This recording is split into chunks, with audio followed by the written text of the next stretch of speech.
Hello and welcome. Today's video is about the Kyiv Funicular.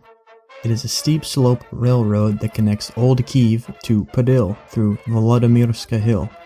The line consists of only 2 stations and it is operated by Kyiv Patrons.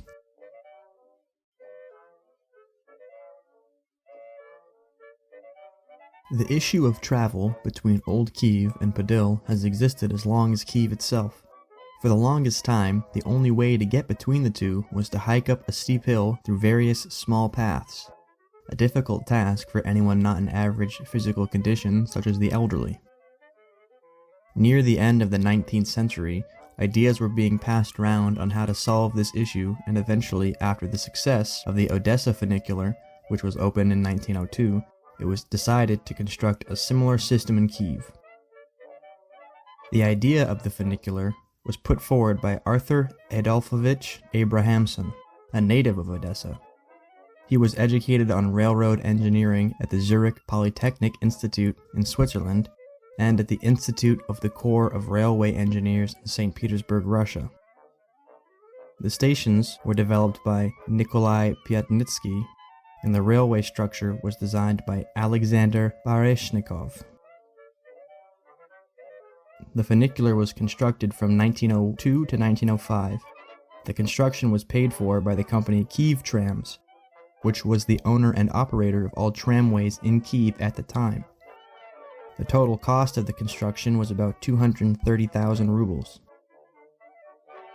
The first day of operation was May 20th, 1905, and it was only open to the workers and engineers for tests. The next day, May 21st, 1905, it was open to the public, and in its first year of operation, around 500,000 people traveled up and down the funicular's rails. The design of the lift was considered very modern at the time. Much of the equipment and the tram cars were made in Switzerland, since the Swiss were very proficient in the design of trams and cable cars. The cars could accommodate 70 passengers and move at a speed of 2 meters per second. The cars were also equipped with safety equipment such as an emergency brake in case of a rope break. In the summer of 1928, an accident occurred during routine repairs. When replacing the rope, the upper car fell down and collided with the lower one. No one was hurt, but the cars were completely destroyed.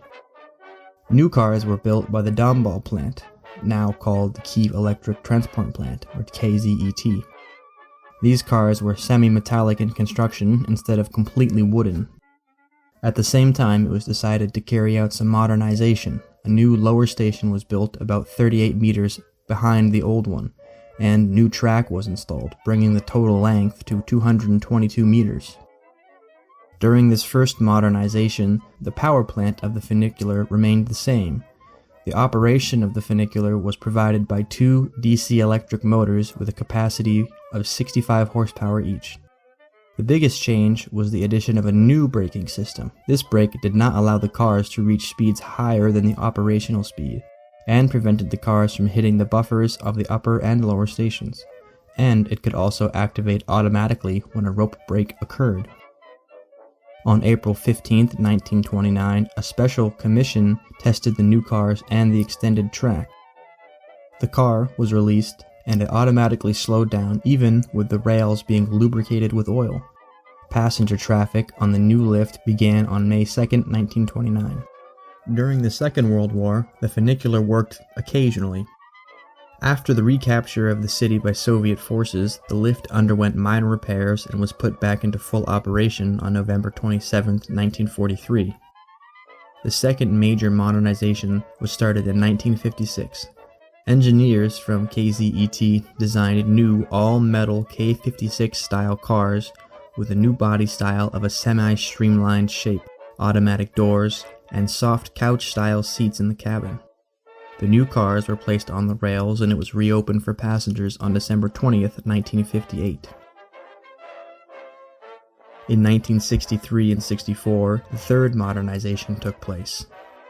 New equipment was installed in the power plant hall, and the upper station was completely rebuilt in a modern 1960s style. In the summer of 1976, Kyiv city planners were thinking of options for replacing the funicular with more modern types of lifts. It was proposed to build escalators or vertical elevators. The deconstruction of the Kyiv Funicular was scheduled for 1980, but at the request of the chief architect of the city council decided to preserve the lift as a historical structure. In 1983, the fourth modernization started and included new traction equipment and new model K80 cars that were very similar to the K56. This was the most major modernization due to the fact that the lower station was completely torn down and rebuilt. It was redesigned to better fit into Poshtova Square's appearance. The funicular reopened again on December 29, 1984. The funicular celebrated its 90th anniversary in 1995. Here you can see the event in front of the lower station that was built during that fourth modernization in 83 to 84. In 2008, the fifth modernization was announced. It was planned to build a new load-bearing overpass, replace the lighting system, and build new cars, as well as repair the upper and lower stations. Unfortunately, the economic situation at the time prevented this modernization from taking place.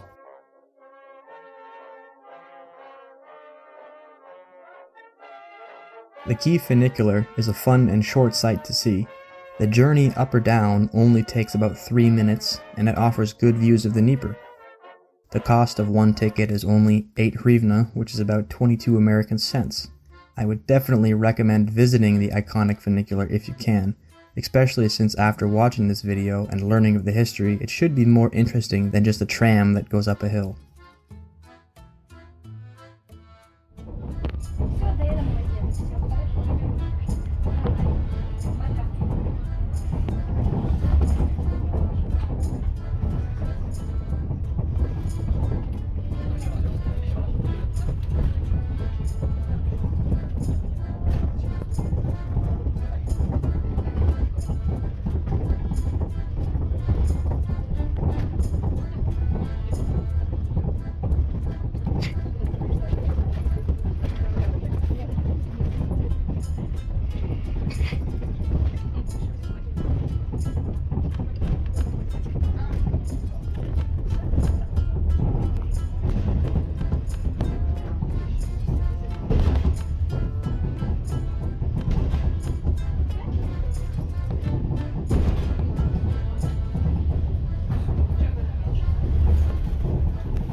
That's it for today's video. I hope you enjoy learning about one of Kyiv's somewhat hidden or lesser known gems. I really am a fan of the funicular as it has such an interesting history in such a small spot of land. Thank you for watching, please remember to like and subscribe, and I will see you in the next video.